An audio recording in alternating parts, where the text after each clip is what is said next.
Hello everyone, this is Shivani here. Welcome back to our YouTube channel education classes. जैसा हम सभी ने decide किया था कि आज हमें नेक्स्ट टॉपिक करना है। बच्चों ने बहुत सारे टॉपिक बोले थे कि मैम इंक्लूसिव एजुकेशन करा दो, मैम क्लास रूम मैनेजमेंट करा दो, स्कूल मैनेजमेंट करा दो। कोई बच्चे कह रहा था कि मैम NIOS का जो कोड 503 है उसके अंदर आप ऑफिशियल लैंग्वेज वाला जो टॉपिक कह रहे थे वो करवा दो। तो डियर सारे टॉपिक करेंगे, लेकिन आज जो हम करेंगे वो हम NIOS का 503 है जो कोड सबसे इंपॉर्टेंट है। मैंने बताया था इंग्लिश पेडागोजी का है और ऑफिशियल लैंग्वेज इंग्लिश की क्या, इंग्लिश लैंग्वेज की क्या इंपॉर्टेंस है वो सारी चीज़ हम देखेंगे। पूरी यूनिट नहीं पढ़नी है। जो जो टॉपिक्स हैं मैंने टेलीग्राम पे भी अवेलेबल करवाए हैं और उन्हीं तीनों टॉपिक्स को यहाँ पर अच्छे से डिटेल में समझेंगे ताकि कॉन्सेप्ट समझ में आए। ठीक है, सबसे पहले पूरी की पूरी यूनिट जो हमारा सेकंड चैप्टर है ये वो है, आपको जो करना है इसके अंदर इंडियन लैंग्वेजेस के बारे में है, जिसमें हर एक भाषा की इंपॉर्टेंस क्या है वो सारी चीज़ें बता रखे। इसी में हमारी इंग्लिश लैंग्वेज की इंपॉर्टेंस बता रखे कि कैसे वो ऑफिशियल लैंग्वेज का क्या है, सहायक भाषा है। ये सारी चीज़ें हमें पढ़ के जानी है। ठीक है, और एग्जैक्ट कैसा क्वेश्चन आया था वो भी मैं बताऊंगी और इसी से रिलेटेड शाम को 5:30 पे हम प्रैक्टिस करेंगे क्वेश्चंस की। तो बिल्कुल मिस मत करना और क्लास को करते हैं शुरू। जैसा आप थंबनेल में देख पा रहे हो, इसमें NIOS code 503 English pedagogy official language topic करना है हमें। ठीक है, तो करते हैं शुरू। बिल्कुल सबसे पहले टॉपिक आता है हमारा, ये टॉपिक हमें पढ़ना है सारे के सारे चैप्टर्स, पूरे चैप्टर को नहीं पढ़ना है, मेन कंटेंट को पढ़ना है जो पेपर में आ रहा है। ठीक है, तो 2.3 जरूर पढ़ के जाना पैराग्राफ। इसके अंदर बता रखा है what does the Indian constitution say about language, कि हमारा जो भारत का संविधान है ना वो भाषाओं के बारे में क्या बोलता है। ठीक है, सबसे पहले देखो, consider language as an important area of concern for the country. हमारा बोला गया है कि कंट्री के लिए जो भाषा है ना ये बहुत ही इंपॉर्टेंट है, मतलब इसको बहुत इंपॉर्टेंट कंसीडर किया गया है कंट्री के लिए। नॉर्मली देखें तो भाषा तो अपने आप में बहुत इंपॉर्टेंट है ना, इसके बिना तो आप कंट्री क्या कहीं भी क्या है बातचीत नहीं कर सकते हो, आदान प्रदान नहीं कर सकते हो, अपने मतलब जो कहना चाहते हो वो चीज शेयर नहीं कर सकते हो, थॉट्स को शेयर नहीं किया जा सकता। तो यहीं पर बताया गया कि consider language as an important area of concern for the country. ठीक है, आप आगे देखते हैं the constitution makes of India let down the following provision for language in part 17।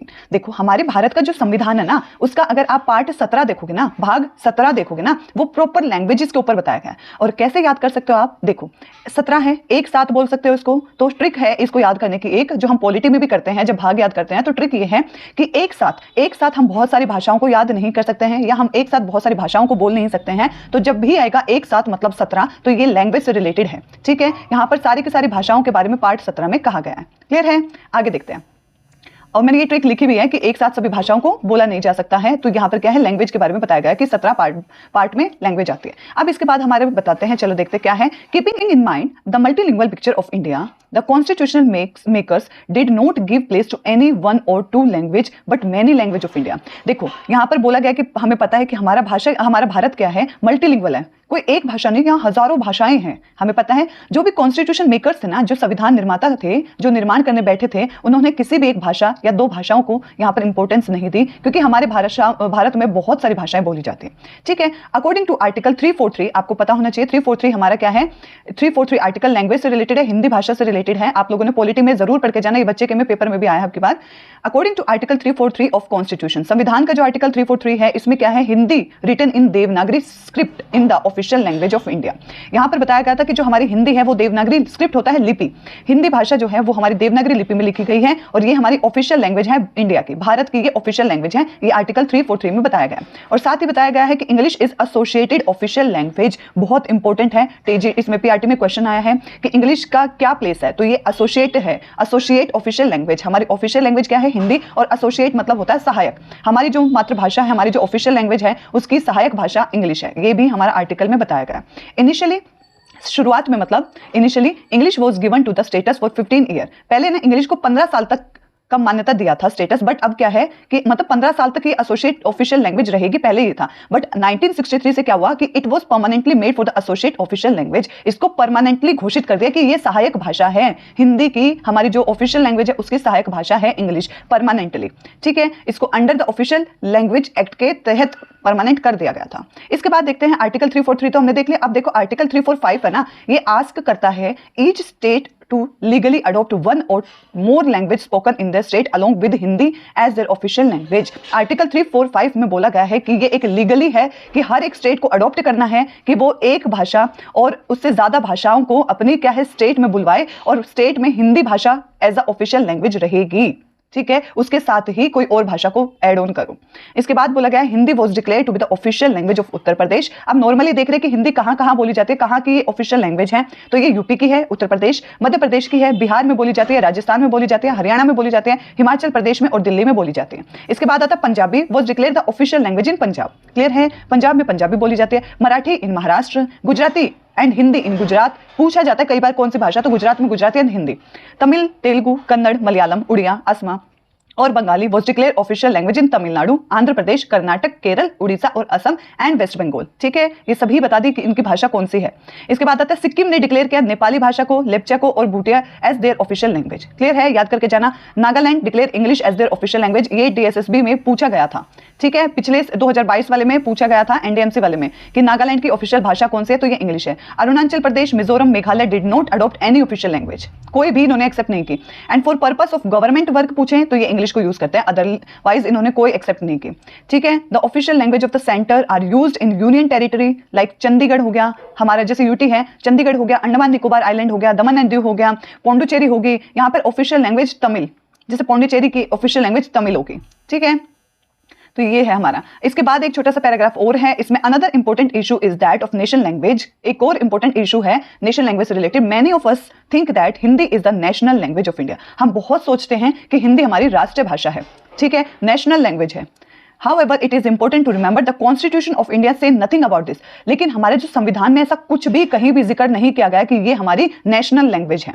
ठीक है, ऑफिशियल है, नेशनल लैंग्वेज नहीं है। लेकिन at the same time article 351 में क्या बोला गया है वो भी देख लेते हैं, तो इसलिए आर्टिकल थोड़ा सा इंपॉर्टेंट है।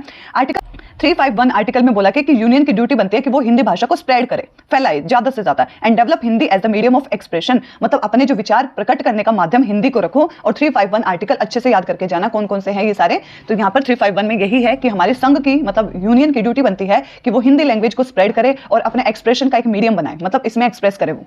ठीक है, अब एक छोटा सा क्वेश्चन आ जाता है, ये देख लेते हैं रिवीजन के लिए। ठीक है, कि कौन से पार्ट में हमारा क्या है, लैंग्वेज से रिलेटेड प्रोविजन है। हमने अभी याद किया 17, एक साथ करके याद करेंगे। एक साथ हम बहुत सारी भाषाएं नहीं बोल पाते हैं, तो एक साथ जो भाग है ये भाषा से रिलेटेड है। याद हो गया। अब आगे देखते हैं नेक्स्ट इंपॉर्टेंट टॉपिक जो है हम। अब नेक्स्ट टॉपिक देखते हैं, सबसे इंपॉर्टेंट है ये है status of English in India. हम हिंदी का भी देख सकते हैं बट पूछ रहे हैं वो इंग्लिश का, इसलिए मैं इंपॉर्टेंट कॉन्सेप्ट को यहां पर समझा रही हूं। पूरा चैप्टर आप बुक से भी कर सकते हो, लेकिन जो पूछा जा रहा है वो करवा रही हूं। स्टेटस क्या है इंग्लिश का भारत में अगर देखें तो, मतलब इंग्लिश देखो, नॉर्मली आपको पता है कि इंग्लिश बहुत इंपॉर्टेंट लैंग्वेज आज बन चुकी है। सभी देशों में क्या है, एक म्यूचुअल लैंग्वेज बोले तो इंग्लिश बन चुके हैं। मेरे पेपर में क्वेश्चन भी आया था और मैं आप लोगों को अभी दिखाऊंगी भी वो क्वेश्चन कहां से बना है। इसी बिल्कुल बुक के अंदर वो लाइन टू लाइन लिखा हुआ है चीजें। तो एक बार समझ लेते हैं कि इंग्लिश भाषा कैसे आई, क्या स्टैब्लिश, क्या आज उसकी इंडिया में स्टेटस है। तो शुरुआत करते हैं। Christian missionaries from Britain come to India in 1830। ठीक है, जो क्रिश्चियंस हैं, जो मतलब ब्रिटेन से, वो हमारे 1813 में भारत में आए थे and establish various primary schools. इन्होंने बहुत सारे प्राइमरी स्कूल स्टैब्लिश किए थे which used the local language as the medium of education, जहां पर क्या है, लोकल भाषा का इस्तेमाल किया जाता था पढ़ाई के मीडियम के लिए, एजुकेशन के मीडियम के लिए। लेकिन लेटर ऑन, बाद में क्या हुआ, they establish various English medium high school. इन्होंने बहुत सारे English medium high school establish कर दिए। British administration establish their universities after 1857 की जब क्रांति हुई ना, उसके बाद जो ब्रिटिश एडमिनिस्ट्रेटर्स है ना, इन्होंने बहुत सारी यूनिवर्सिटीज भी स्टैब्लिश कर दी थी and English become the first language of Indian for Indian education. और इन्होंने इंग्लिश को पहली फर्स्ट लैंग्वेज बना दी थी इंडियन एजुकेशन के लिए। Indians who were proficient in English become the new class of elites. लेकिन अब क्या है, जो बच्चे, जो भी व्यक्ति इंडियन थे, जो इंग्लिश में बहुत ज्यादा एक्सपर्ट थे, वो एक नई क्लास बना दी उनकी। ठीक है, मैनी इंग्लिश मीडियम स्कूल वर ओपन, बहुत सारे इंग्लिश मीडियम स्कूल खोल दिए। English become the medium of education at university level also. University level पे भी इंग्लिश को क्या कर दिया, यहाँ पे एजुकेशन का मीडियम बना दिया। And inspiring Indian were partial to school and emphasise English. और बच्चों को यहाँ पर क्या है, मोटिवेट किया जा रहा है, इंस्पायर किया जा रहा है कि जाओ और क्या है, इंग्लिश में स्कूल में पढ़ाई करो।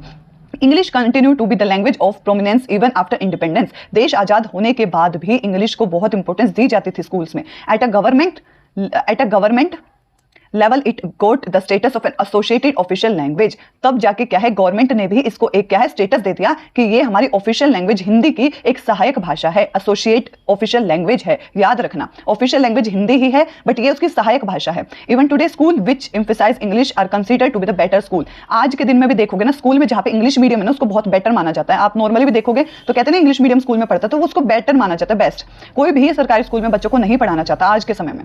The situation is not different at the university level as well. तो क्या है, यूनिवर्सिटीज में भी उसी में जाना पसंद करते हैं जहां इंग्लिश मीडियम हो, हिंदी मीडियम में कोई नहीं जाना चाहता। इसके बाद बोला गया है इंग्लिश लैंग्वेज की इंपॉर्टेंस की बात हो रही है यहाँ।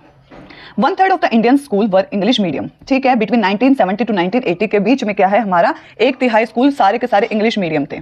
English continue to play an important role in India, जो इंग्लिश है वो कंटिन्यू प्ले कर रहा था बहुत ही इंपॉर्टेंट रोल इंडिया के अंदर। इवन टुडे आज भी देखते हैं तो इंग्लिश की बहुत इंपॉर्टेंस है। कहते हैं इंग्लिश नहीं बोलने आते हैं मतलब अनपढ़ हो क्या, तो इस तरीके से क्या है इंपॉर्टेंस देखो इंग्लिश के कितने। The reason for this are as follow, बहुत सारे रीजंस हैं, क्या क्या है अब वो देखते हैं। देखो first, important books and most of resources materials is written in English, जितनी भी आप ज्यादातर बुक्स देखोगे रिसोर्स मटेरियल देखोगे वो इंग्लिश भाषा में लिखी गई हैं। दूसरा, English is the language for commerce, हमारी क्या है इंग्लिश बहुत ही ज्यादा इंपॉर्टेंट लैंग्वेज है और कॉमर्स के लिए यूज की जाती है। लाइक जो काम है लाइक फाइनेंशियल वर्क है, ये सारी चीजों के अंदर इंग्लिश लैंग्वेज को यूज किया जाता है। Proficiency is in English is the marker of dignity and distinct personality, माना जाता है जो इंग्लिश बहुत ही प्रोफिशिएंटली बोलता है, बहुत अच्छे से बोलता है, उसको उसकी पर्सनैलिटी बहुत डिफरेंट दिखती है कि बहुत अच्छी पर्सनैलिटी है, इसको तो इंग्लिश बोलना आता है। इसके बाद English is use as a medium of education, आज के टाइम में इंग्लिश को एजुकेशन का एक महत्वपूर्ण मीडियम माना जाता है कि इंग्लिश मीडियम से पढ़ाई करके आए ये बच्चा। इसके बाद अगला आता है कि world over development in science, technology, agriculture and business use English as the medium of communication. आप देख सकते हो साइंस हो, टेक्नोलॉजिकल हो या बिजनेस हो, आज के टाइम में हर एक जगह पे कम्युनिकेशन का जो माध्यम है वो अंग्रेजी भाषा बन चुका है, ठीक है।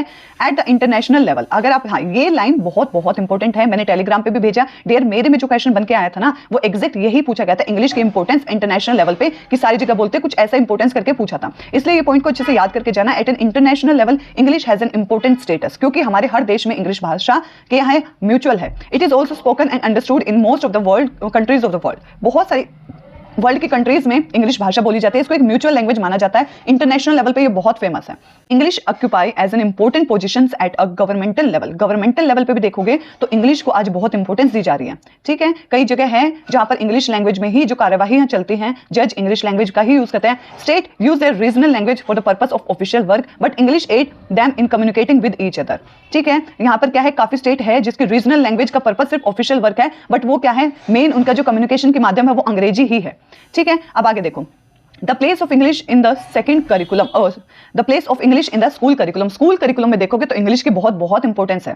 पूरा करिकुलम इंग्लिश में लिखा जाता है, स्कूल के अंदर इंग्लिश भाषा का यूज किया जाता है। इंग्लिश की पढ़ाई चल रही है, क्लास चल रही है तो उसमें हिंदी नहीं बोल सकते, क्लास में इंग्लिश ही बोलना है, तो स्कूल में भी आज के टाइम में इंग्लिश करिकुलम की बहुत इंपॉर्टेंस है। इसके बाद देखो द सेकेंडरी एजुकेशन कमीशन जो हमारा आया था, हमने पढ़ा भी है 1952 से 53 में आया था, एम्फेसाइज किया था इन्होंने भी क्या इंपॉर्टेंस ऑफ इंग्लिश के बारे में। इसके बाद हमारा एजुकेशन कमीशन 1964 से 66 जो कोठारी कमीशन आया था उसने भी एग्री किया था इस बात को कि इंग्लिश बहुत इंपॉर्टेंट है। It proposed the 3 language formula, इसलिए क्या है हमारा इसने प्रपोज किया था कोठारी ने 3 language formula till class 10th तक। 3 language formula state the first, second and third language in school will be, किस तरीके से वो 3 लैंग्वेज फॉर्मूला यहाँ पर बताया था हमारे कोठारी ने, तो यहाँ पे इंग्लिश को बहुत इंपॉर्टेंस दी थी। देखो फर्स्ट लैंग्वेज उसने बोली थी कि 10th क्लास तक जो भी मतलब फर्स्ट लैंग्वेज है will which should be taught in school should be mother tongue और रीजनल लैंग्वेज, जो पहली भाषा है वो उस बच्चे की मातृभाषा हो सकती है और उसकी रीजनल मतलब एरिया वाली भाषा हो सकती है।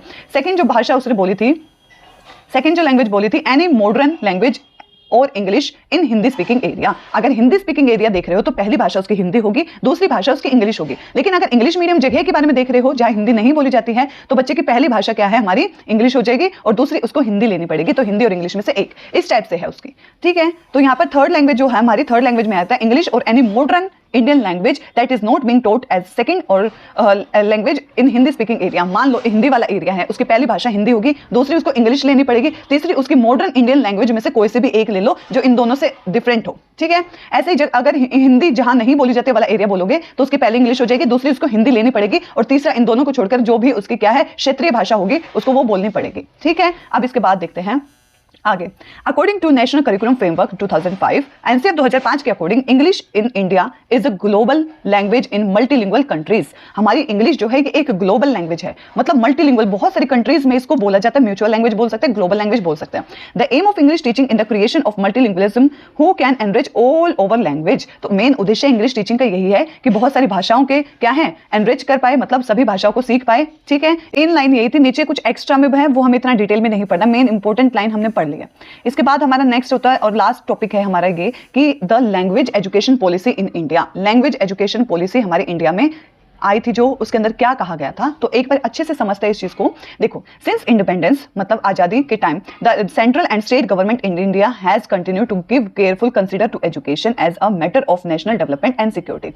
सिंस मतलब अपने देश आजाद होने के बाद जो सेंट्रल और स्टेट लेवल की गवर्नमेंट है ना इंडिया की, उसने कंटिन्यू ध्यान रखा, केयरफुली हर एक एजुकेशन के ऊपर ध्यान दिया, क्योंकि उसको नेशनल डेवलपमेंट करना था और सिक्योरिटी को बढ़ावा देना था। ठीक है, तो एजुकेशन पे ध्यान देना बहुत जरूरी था। It is important to understand recommendation made by various commissions. बहुत ही क्या है, ये इंपॉर्टेंट है ये समझना कि बहुत से रिकमेंडेशन अलग अलग कमीशंस के अलग अलग कमिटीज थी जो एजुकेशन के लिए for understanding the language education policies in India, जिसका काम था समझना लैंग्वेज एजुकेशन पॉलिसीज का। बहुत सारे कमीशंस बनाए गए थे, बहुत सारी कमिटीज थी जिसका काम क्या था, वो रेकमेंड की गई थी ताकि लैंग्वेज एजुकेशन पॉलिसी बने और यहाँ पर बच्चों के क्या है एजुकेशन के ऊपर फोकस किया जाए, ताकि देश आजाद होने के बाद थोड़ा इंप्रूवमेंट के लिए एजुकेशन ही एकमात्र सहारा मान रहे थे स्टेट और सेंट्रल गवर्नमेंट। इसके बाद आता है नेशनल पॉलिसी ऑफ एजुकेशन जो 1968 वाली थी ना, वो accept that the development of Indian language and literature is a necessary condition for education and culture progress and until it is done people creative energies will be not be utilized। तो NEP जो हमारी है 68 उसने भी accept किया था कि अगर भारत का डेवलपमेंट चाहते हो तो भाषा का और लिटरेचर का डेवलपमेंट करना पड़ेगा। ठीक है, एजुकेशनल फील्ड में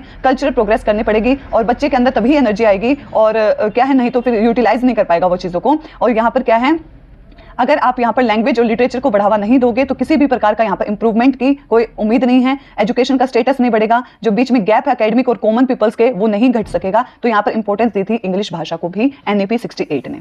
इसके बाद देखो नेक्स्ट पॉइंट आता है हमारा the use of regional language as a medium of education in primary language. ठीक है, बोला गया था कि जो रीजनल लैंग्वेज है बच्चे की या मातृभाषा बोल दो या रीजनल लैंग्वेज बोल दो, ये हमारे क्या है एजुकेशन में प्राइमरी लेवल पे हमारा मीडियम का मतलब ये पढ़ाने का माध्यम होना चाहिए। And secondary class has been engaged in many years now. It has been also said that state government should enforce 3 language formula for the secondary classes। और यहाँ पर ये भी emphasize किया गया कि गवर्नमेंट को जो 3 language formula हमने पीछे पढ़ा सेकेंडरी क्लास में वो क्या है emphasize करवा देना चाहिए, उसको अप्लाई कर देना चाहिए। 10 children should be learn 3 language at secondary level, ताकि क्या बच्चा है 3 language formula जो है वो सेकेंडरी लेवल में समझ सके। While talking about the development of language, जो हम अगर बात करें कि भाषा का विकास के बारे में, तो एनईपी जो नेशनल पॉलिसी ऑफ एजुकेशन 86 थी ना, उसने भी एक्सेप्ट किया that national policy of education 68 should be implement meaningfully with speed. जो भी 1968 में बात की गई थी नेशनल एजुकेशन पॉलिसी के बारे में, उसको क्या है स्पीड से यहाँ पर मीनिंगफुली अप्लाई कर दो। 1986 का भी मानना यह था कि बहुत अच्छी चीज है, ये बहुत अच्छे निर्णय लिया, इसको जल्दी से जल्दी अप्लाई कर दो। In this context the Ramamurthy committee हमारी 1990 में इसने रिव्यू किया कि एनईपी जो 1986 है एंड सिग्निफाइड कमेंट करती है कि रूरल चाइल्ड के जो बच्चे हैं वो नहीं यहाँ पर हायर एजुकेशन अचीव कर पाते, कंटिन्यू नहीं कर पाते, क्योंकि उसका कारण है इंग्लिश भाषा।